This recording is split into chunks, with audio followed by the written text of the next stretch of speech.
갈라디아서 1장 11절에서 24절 말씀. 형제들아, 내가 너희에게 알게 하노니 내가 전한 복음은 사람의 뜻을 따라 된 것이 아니니라. 이는 내가 사람에게서 받은 것도 아니요 배운 것도 아니요 오직 예수 그리스도의 계시로 말미암은 것이라. 내가 이전에 유대교에 있을 때에 행한 일을 너희가 들었거니와 하나님의 교회를 심히 박해하여 멸하고 내가 내 동족 중 여러 연갑자보다 유대교를 지나치게 믿어 내 조상의 전통에 대하여 더욱 열심히 있었으나 그러나 내 어머니의 태로부터 나를 택정하시고 그의 은혜로 나를 부르신 이가 그의 아들을 이방에 전하기 위하여 그를 내 속에 나타내시기를 기뻐하셨을 때에 내가 곧 혈육과 의논하지 아니하고 또 나보다 먼저 사도된 자들을 만나려고 예루살렘으로 가지 아니하고 아라비아로 갔다가 다시 다메섹으로 돌아갔노라. 그 후 3년 만에 내가 게바를 방문하려고 예루살렘에 올라가서 그와 함께 15일을 머무는 동안 주의 형제 야고보 외에 다른 사도들을 보지 못하였노라. 보라, 내가 너희에게 쓰는 것은 하나님 앞에서 거짓말이 아니로다. 그 후에 내가 수리아와 길리기아 지방에 이르렀으나 그리스도 안에 있는 유대의 교회들이 나를 얼굴로는 알지 못하고 다만 우리를 박해하던 자가 전에 멸하려던 그 믿음을 지금 전한다 함을 듣고 나로 말미암아 하나님께 영광을 돌리니라. 아멘. 살아계셔서 오늘도 우리와 함께 하시는 하나님, 락다운의 상황 속에서도 우리 광명교회 성도들을 지키시고 각 가정에서 주님의 은혜로 붙들어 주시고 주의 생명싸개로 보호하여 주신 은혜에 감사를 드립니다. 이 하루를 하나님 앞에서 말씀으로 시작하고자 합니다. 이 하루를 이 말씀 부여잡고 주신 감동 따라 믿음 안에서 기도하려고 합니다. 하나님, 이 한날을 주님께 올려드려니 받아주시고 아버지 영광 위하여 이 시간들을 살아가게 하여 주옵소서. 그냥 지내고 갇혀있는 시간이 아니라 하나님 앞에서 무한한 의미를 담는 시간 되게 하시고 갇힌 것이 아니라 주님께로 향하는, 하늘을 향하여는 뻥 뚫려 열려있는 이 하루가 되게 하여 주옵소서. 말씀으로 찾아와 주실 것을 믿고 기대하며 예수님의 이름으로 기도하옵나이다. 아멘. 갈라디아서 개관 설교를 통해 아셨겠지만 우리가 보고 있는 이 갈라디아서는 그 시작이 매우 단도직입적인 책입니다. 인사를 하자마자 훅 하고 들어와서 본론으로 직진하는 서신입니다. 보통은 수신자들에 대해 감사 인사도 하고 축복도 하는데 갈라디아서는 이례적으로 수신자들에 대한 감사가 없습니다. 왜 그럴까요? 현재 갈라디아 교회 상황이 심각하기 때문입니다. 6절을 보시면 그리스도의 은혜로 너희를 부르신 이를 이같이 속히 떠나 다른 복음을 따르는 것을 내가 이상히 여기노라. 바울은 교회 안에 좀 다툼이 있고 화목하지 못하고 어려움을 당한 교인들이 많아졌고 이런 것 때문에 펜을 들지 않았습니다. 바울은 갈라디아 교회가 복음에서 떠나 이단이 되어가고 있다는 소식을 듣고 가만히 있을 수가 없었습니다. 갈라디아 교회에는 예수 그리스도를 믿는 것 외에도 다른 것이 구원에 필요하다고 그런 가르침이 있었습니다. 할례를 받는 행위가 있어야 하나님의 자녀가 된다는 거짓 가르침이 난무했던 것입니다. 바울이 1차 선교를 통해 복음을 전했고 교회를 세운 이후 어느샌가 유대주의자들이 들이닥쳐서 바울이 떠난 후에 할례의 복음, 곧 다른 복음을 전한 것으로 보입니다. 바울은 이 소식을 듣고 격노하고 대경실색했습니다. 놀라고 당황스러워서 어쩔 줄을 몰라 했습니다. 여러분, 갈라디아서는 바울의 13권의 서신들 중에 가장 빨리 쓰여진 서신으로 알려져 있습니다. 주후 48년경으로 추정합니다. 바울의 모든 서신들이요, 교회들의 이런저런 문제들로 인하여 쓰여졌다는 것을 미루어 볼 때 바울은 갈라디아 교회에서 들려온 이 같은 소식이 그가 제일 먼저 이 서신을 썼다면 가장 처음 들었을 것이고, 아마도 적어도 초기 사역이었을 것이고, 그래서 더 당황스러웠고 놀랐을 것입니다. 더구나 그 문제가 복음의 본질에 대한 것이었으니 바울은 더 크고 민감하게 반응하였을 것입니다. 그래서 바울은 거의 응급조치를 하다시피, 마치 심폐소생술을 하다시피 자기가 전한 그 복음의 정당성과 복음의 신적 기원에 대해 피력하기 시작합니다. 내용은 이렇습니다. 먼저는 자신이 전한 복음의 기원과 출처가 사람으로부터 온 것이 아니라 예수 그리스도로부터 온 것이라고 밝힙니다. 11절과 12절을 보시면, 형제들아 내가 너희에게 알게 하노니 내가 전한 복음은 사람의 뜻을 따라 된 것이 아니니라. 이는 내가 사람에게서 받은 것도 아니요 배운 것도 아니요 오직 예수 그리스도의 계시로 말미암은 것이라. 아멘. 예수 그리스도께서 자신에게 나타나심으로 말미암아 받아 알고 깨닫게 된 복음이라는 것입니다. 그러면서 바울은 이전에 자신이 유대교에 있었을 때를 그들에게 다시 상기시킵니다. 여기서 제가 다시 상기시킨다라고 말한 것은 아마도 분명히 바울이 이전에 복음을 전하면서 예전 자신이 예수 믿는 자들을 핍박했던 간증을 했던 것으로 보이기 때문이지요. 그 증거가 13절에 있죠. 바울이 이렇게 말합니다. 내가 이전에 유대교에 있을 때에 행한 일을 너희가 들었거니와. 바울이 유대교에 있었을 때 행한 일, 핍박하고 박해했던 그 일들을 너희가 들었다라고 말하면서 다시 얘기합니다. 이미 그들은 바울이 어떻게 복음을 들었는지를, 정확히 말하면 바울이 어떻게 예수 그리스도를 만나게 되었는지를 들었다는 것을 전제합니다. 이를 알 수 있는 것이 사도행전에 나타난 바울의 1, 2, 3차 전도 여행을 보면 바울은 자신이 다메섹으로 가는 길에서 만난 예수님 이야기를 사도행전에서 2번에 걸쳐 간증하며 복음을 전하고 있습니다. 히브리 유대인 형제들에게도 다메섹 사건을 말하며 복음을 전했고, 아그리빠 왕 앞에서도 그때 만났던 예수 그리스도 이야기를 하며 복음을 전한 장면이 2번에 나와 있습니다. 이로써 바울은 갈라디아 지역에서 복음을 전할 때도 분명히 자신이 만난 예수 그리스도, 이 다메섹 사건을 이야기하며 복음을 전했을 것입니다.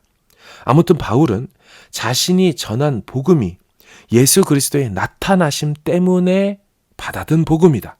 신적 현현의 사건으로 말미암은 거고, 그래서 이 복음의 신적 기원이 예수 그리스도의 계시에 있다 이 말을 밝히는 겁니다.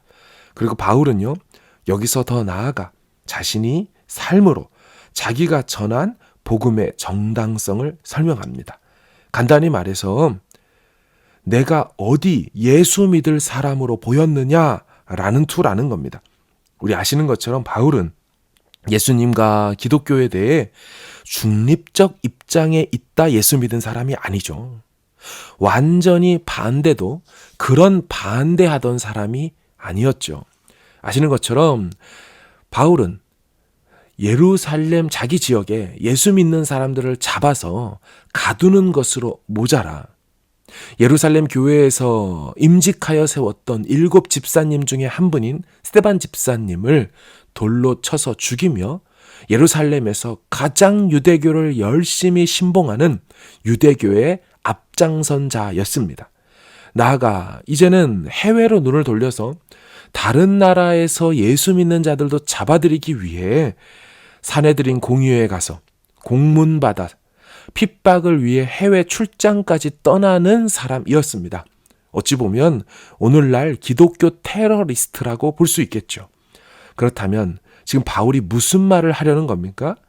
이토록 자신이 심하게, 지나치게, 열심히 특심으로 기독교 박해자였고 핍박자였던 내가 어떻게 해서 기독교를 위하고 예수 위에 생명 걸고 살아가는 선교자, 이 목회자가 되었겠느냐?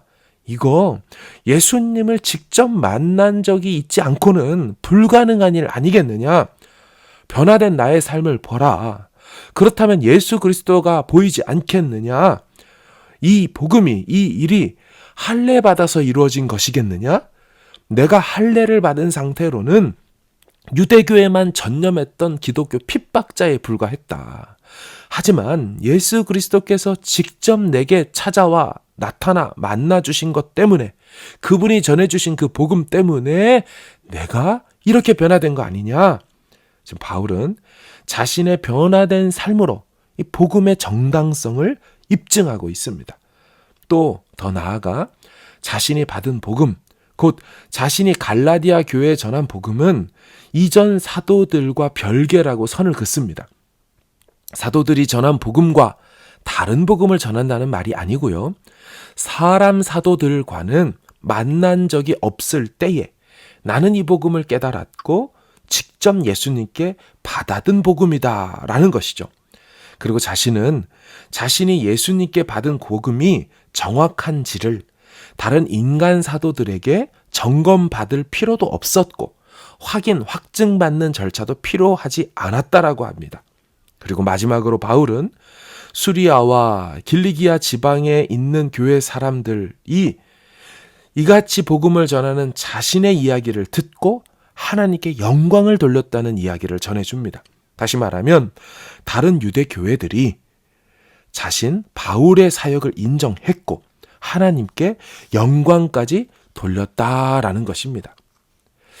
잘 보시면 바울은요, 다른 것 때문에 열내고 있지 않습니다. 사도행전과 그의 서신들에 기록된 수많은 바울의 선교 사역들을 보십시오. 바울은 여기저기서 고난받고 핍박당하고 돌에 맞고 40의 감암매로 3번 맞고 동족의 위험, 강의 위험 당합니다.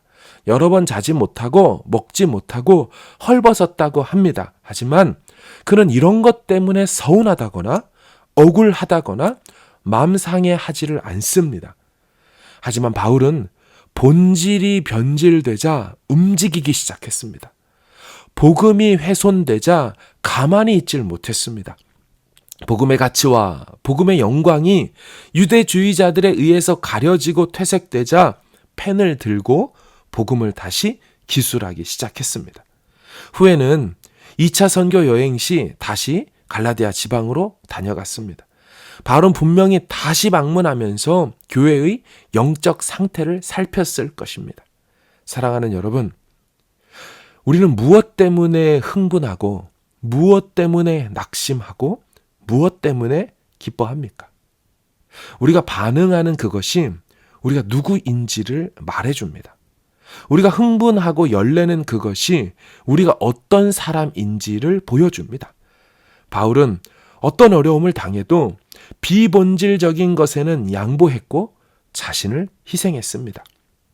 고린도전서에 보면 우상에게 바쳐진 제물 문제로 인하여 내 형제들이 실족하고 그 고기 먹는 것 때문에 마음에 걸림이 된다고 한다면 이 고기 자체 아무것도 아니고 먹어도 상관없고 하나님이고 신이신 분은 한 분밖에 없지만 형제들에게 걸림이 된다면 나는 죽을 때까지 고기 자체를 먹지 않을 것이라고 했습니다. 다시 말하면 바울은 비본질에 있어서는 얼마든지 양보했어요. 그러나 신앙과 복음의 본질에 문제가 생기면 그것의 이상 징후를 발견하면 가만히 있질 않았습니다. 목을 걸고 피를 토하듯 생명 내놓고 사역했습니다. 어제 본문인 8절과 9절을 보십시오. 그러나 우리나 혹은 하늘로부터 온 천사라도 우리가 너희에게 전한 복음 외에 다른 복음을 전하면 저주를 받을지어다. 우리가 전에 말했거니와 내가 지금 다시 말하노니 만일 누구든지 너희가 받은 것 외에 다른 복음을 전하면 저주를 받을지어다. 아멘. 바울은 가차없이 자신을 포함시켜서 만약에 자신이라도 우리라도 이 복음을 손상시키는 자가 있다면 저주를 받을 것이라고 외칩니다. 2번에 걸쳐 다른 복음 전하면 저주를 받을 것이라고 말합니다. 그리고 자신의 목적을 분명하게 말합니다. 10절이죠. 이제 내가 사람들에게 좋게 하랴? 하나님께 좋게 하랴? 사람들에게 기쁨을 구하랴? 내가 지금까지 사람들의 기쁨을 구하였다면 그리스도의 종이 아니니라. 바울은 본질에 있어서는 사람의 말 듣고 사람 눈치 보며 사역했던 사람이 아니었습니다. 비본질에 있어서는 형제 사랑이 그의 모든 결정의 원리가 되었지만 본질에 있어서는 양보가 없던 사람이었습니다. 사랑하는 여러분, 오늘날은 어떤 시대입니까? 오늘날은 이것저것에 자신을 내어주는 시대이지요. 한낱 유흥과 즐거움과 여흥에 자기 시간도 내어주고 자기 체력도 내어주고 자기 돈도 내어줍니다. 그러나 정작 중요한 본질은 쉽게 놓쳐버리고 놓쳤는지도 인식하지 못하고 살아가는 시대입니다. 우리는 모두 신앙의 본질, 영적 핵심, 성경적 진리를 붙드시는 한 분 한 분 되길 주의 이름으로 축원합니다. 한 번 사는 인생입니다. 무엇 위해, 누구 위해 살아가야 하겠습니까? 예수 그리스도와 그의 복음, 그 복음의 백성들과 그 복음을 알지 못하는 이들을 위해 사는 것만이 가장 가치 있고 변함없는 영원한 생을 사는 것인 줄로 믿습니다. 코로나 시대에 복음과 말씀과 진리의 원천으로 돌아가 이 든든한 반석 위에 설 수 있는 굳건한 그분의 백성들 되시길 주님의 이름으로 축원합니다. 오늘 하루도 이 하나님 바라보고 이 진리 위에서 말씀 붙들고 기도 안에서 믿음 안에서 살아갈 수 있기를 다시 한번 주의 이름으로 축원합니다. 기도하겠습니다. 함께 기도할 때 살아계신 하나님, 우리가 이 세상 한 번밖에 살지 않는데 무엇 위에 살아가야 될까요? 주님, 우리가 무엇 때문에 반응하고 민감하게 움직이고 격동하고 또 때로는 내어주고 해야 될까요? 하나님, 다른 것 때문에 바울이 반응하지 않았습니다. 하지만 복음이 본질이 훼손된다고 할 때는 정말 나서서, 정말 견디지 못하고 나서서 하나님 앞에서 펜을 들고 복음을 사수하기 위하여 그의 생을 드리고 살았습니다. 우리 모두 같이 기도할 때 하나님 앞에, 하나님, 제가 정말 본질에 반응하기를 원합니다. 진리에 반응하기를 원합니다. 영적인 건강함에 문제가 생긴다면 그 부분에 민감하게 움직이길 원합니다. 하나님, 엉뚱한 것에 사소한 것 때문에 집안에서 마음 상하지 말고, 조그만 것 때문에, 아무것도 아닌 것 때문에 낙심하지 말고, 쓸데없고 가치 없는 것 때문에, 그것 때문에 낄낄거리고 좋아할 것도 아니고, 하나님, 정말 하나님 앞에서 우리의 시간들과 하나님 앞에서 우리의 마음을 어디에 쏟아야 할지를 분명히 정하고 그렇게 살아가는 우리가 되게 해달라고 우리 같이 함께 이 하루를 주님 앞에 내어드리며 기도함의 자리로 나아가기를 원합니다. 함께 기도하겠습니다.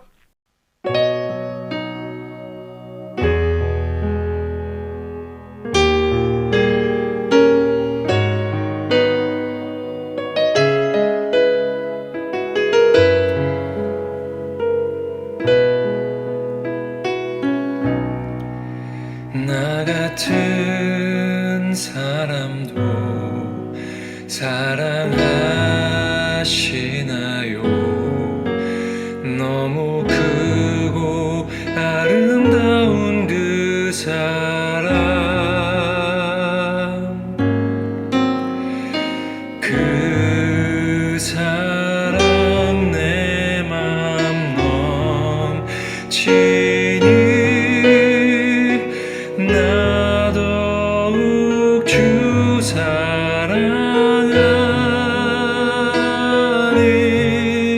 나의 하나님 사랑해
아름다운 그 사랑 그 사랑 내 맘 넘치니 나 더욱 주 사랑하리 나의 하나님 살아계신 하나님 당신의 뜻 이루어 주옵소서 나의 하나님 살아계신 하나님 당신의 길 가게 하소서 나의 하나님 살아계신 하나님 당신의 뜻 이루어 주옵소서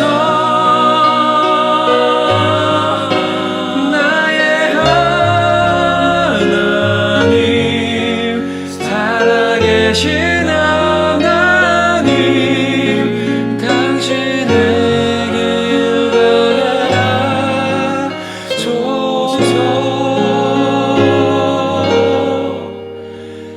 당신의 길 가게 하소서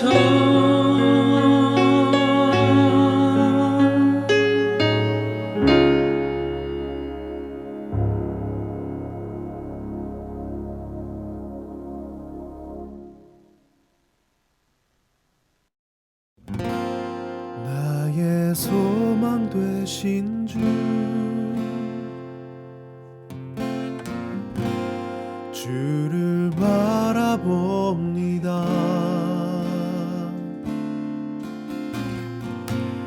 다시 오실 나의 왕 예수 주를 기다립니다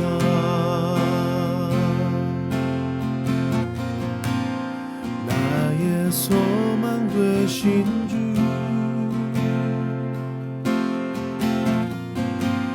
주를 바라봅니다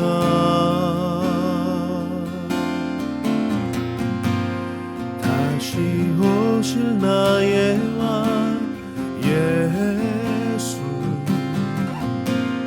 주를 기다립니다 밤이나 낮이나 어제나 오늘도 영원히 주만 찬양해 괴롭고 슬플 때 낭망하여 넘어져도 언제나 주만 찬양하겠네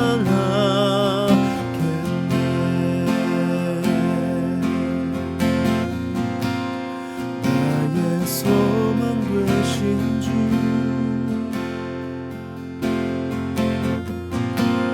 주를 바라봅니다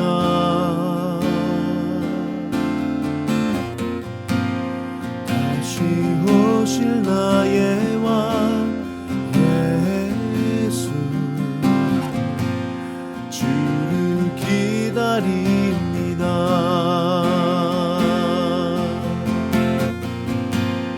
나의 소망 되신 주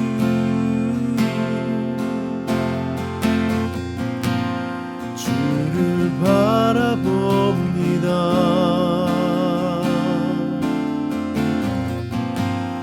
다시 오실 나의 왕 예수 주를 기다립니다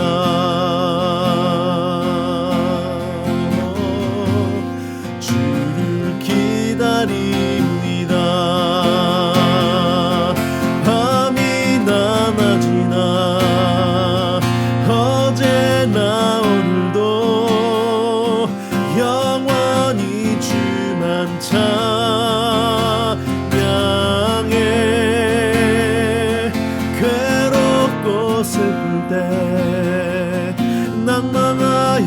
넘어져도 언제나 주만 찬양하겠네.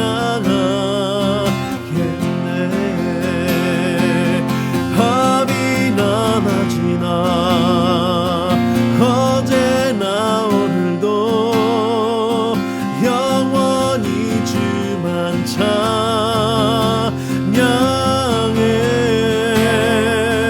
괴롭고 슬플 때 낭망하여 넘어져도 언제나 주만 찬양하겠네. 밤이나 낮이나 어제나 오늘도 영원히 주만 찬양해.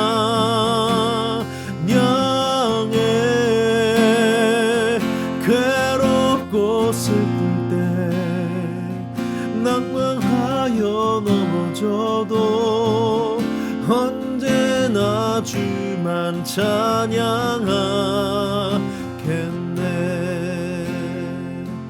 언제나 주만 찬양하겠네.